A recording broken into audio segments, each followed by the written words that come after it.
मित्रों welcome to my channel Saroj Singh. मित्रों आप कैसे हैं? ठीक होंगे मित्रों। तो मित्रों लोगों की रिक्वेस्ट आ रही थी कि पुरुष स्पर्म पे आप हमें जानकारी दीजिए, इसको हम कैसे समझें, नॉर्मल हैं कि कैसे समझें अब नॉर्मल हैं। तो ये सारी जानकारी मित्रों आपको दूंगा। ये भी बताऊंगा कि अब नॉर्मल है तो आप किस तरह से इसको मेंटेन कर सकते हैं। तो वीडियो पुरुष वर्ग के लिए बहुत ही इंटरेस्टिंग है।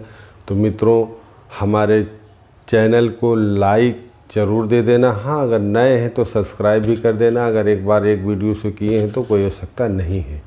तो मित्रों आज आपको बताने जा रहा हूँ कि पुरुष सीमन क्या है। सीमन पहली बात तो समझो टेस्टिस में बनता है। इसका कलर ग्रे और वाइट होता है। सीमन के अंदर स्पर्म मौजूद होता है। तो इसमें जो होता है फ्रक्टोज व एंजाइम होते हैं जो स्पर्म और सीमन को हेल्दी बनाए रखते हैं। तो अब समझो सीमन को जानकारी क्यों आवश्यक है, इसकी डायग्नोस्टिक क्यों आवश्यक है, क्योंकि इसमें पुरुष का सेहत पता लगता है कि उसका सेहत कैसा है। तो मित्रों जिसका स्पर्म लेवल हेल्दी होता है वो बच्चे पैदा करने के काबिल होते हैं। फर्टिलाइज के लिए आवश्यक होता है कि इसके अलावा स्पर्म का भी क्लियर हो जाता है इस जांच से कि जैसे आप कोई नसबंदी हुई है तो इसमें स्पर्म आ रहा है कि नहीं, इससे ये भी क्लियर हो जाता है। तो मित्रों यह भी आवश्यक है कि स्पर्म का नसबंदी इससे क्लियर हो जाती है, सफल हुआ कि नहीं। और उसके अलावा उन मर्दों का पता लगता है कि जिसमें ईजोस्पर्मिया व एल्गोस्पर्मिया। तो ईजोस्पर्मिया में जो होता है सीमन बिल्कुल नहीं होते हैं। एल्गोस्पर्मिया में क्या होता है, लो होते हैं, उनकी मतलब क्वांटिटी बहुत कम होती है।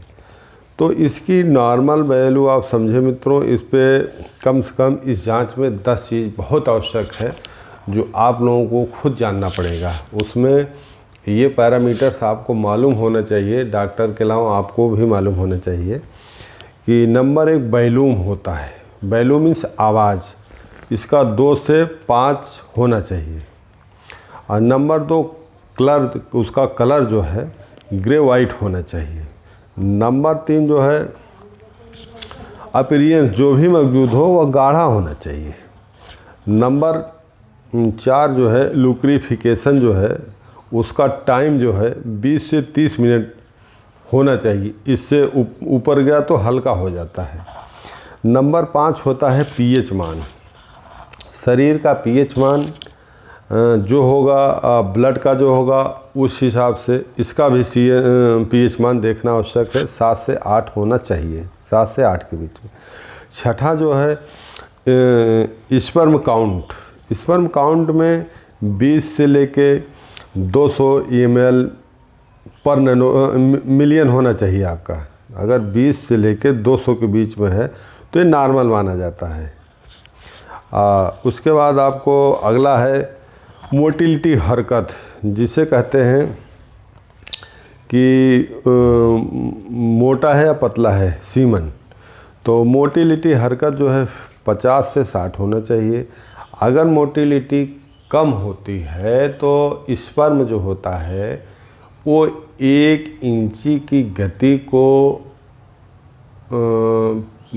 मतलब चलने में कम से कम जो है ज़्यादा टाइम लगा देता है और वो लास्ट में मर जाता है। जब मोटिलिटी अच्छी होती है तो उसकी स्पीड अच्छी होती है। वो उसके ग्रेड होते हैं 1 2 3 4। तो ये 4th ग्रेड जिसका होता है वो अच्छी मानी जाती है मित्रों। और अगर ग्रेड नहीं हो रहा है तो 50 से 60 को आप मानिए कि अच्छा माना जाता है, हेल्दी माना जाता है जो स्पर्म है आपका। 8वां है मॉर्फोलॉजी। मॉर्फोलॉजी माने जो स्पर्म है उसकी बॉडी, उसका हेड यानी मतलब सिर कैसा है, तो कम से कम 70% अच्छा होना चाहिए। 70% होना चाहिए, ये अच्छे की कैटेगरी में आता है। 9वां है नॉर्मल सीमन पस सेल, जिसे कहते हैं, आजकल बहुत समस्या हो गया, इन्फेक्शन होने की वजह से पस सेल जिसे WBC भी कहते हैं, वाइट सेल भी कहते हैं, ये 0 होना चाहिए। तो 10वां है कार्टिलेज, इसको जो है 150 मिलीलीटर पर DL होना चाहिए। तो अब पहली बात है समझो। दूसरी बात ये बताएंगे पस सेल कितना होना चाहिए, आगे हम बताएंगे। तो क्यों ये पस सेल बढ़ जाता है इसकी भी जानकारी आपको दूंगा। सीमेन कलेक्ट करने के लिए थोड़ा सा एहतियात बरतना पड़ता है। सैंपल लेते समय कम से कम जो है उसको धूप में, रोशनी में न रखो। जिसमें सैंपल कलेक्ट कर रहे हैं वो अच्छा होना चाहिए, कम 30 मिनट के अंदर होना चाहिए। ये सब सावधानी देनी चाहिए। अब समझो कि अब नॉर्मल कितना है। तो अगर आपका वॉल्यूम जो है मान लीजिए 2 से कम है या 6 मिनट के ऊपर है तो अब नॉर्मल इसको समझो। अब रही बात मोटिलिटी, अगर 20 से नीचे आ रही है तो समझो कम है। अब pH मान 7 से कम है तो समझो कि अब आपका कम है। तो माने जो वो मानक है उससे अगर कम है तो ये समझो कम है। रही बात पस सेल की, ये बहुत बड़ी समस्या आजकल फंसी हुई है कि जो इन्फेक्शन होता है ये दर्शाता है कि सीमन में वीर में पस सेल कितना बढ़ा हुआ है, ये क्लियर करता है। तो 0 होना चाहिए। अगर इन्फेक्शन आपके शरीर में है तो पस सेल आपका 5 से 10, 8 से 5 जो भी होगा वो ऊपर होगा। अगर नीचे है तो 0 है तो ये अच्छा माना जाता है, नॉर्मल माना जाता है। ये जांच पुरुष को फर्टिलाइज करने के लिए बहुत ही आवश्यक होता है।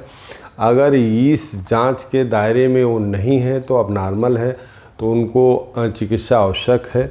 नहीं तो वो जो है एक बच्चे का जन्म नहीं दे सकते हैं। तो इसके लिए आवश्यक है कि मित्रों चिकित्सा बहुत ज़रूरी है। तो मित्रों नमस्कार।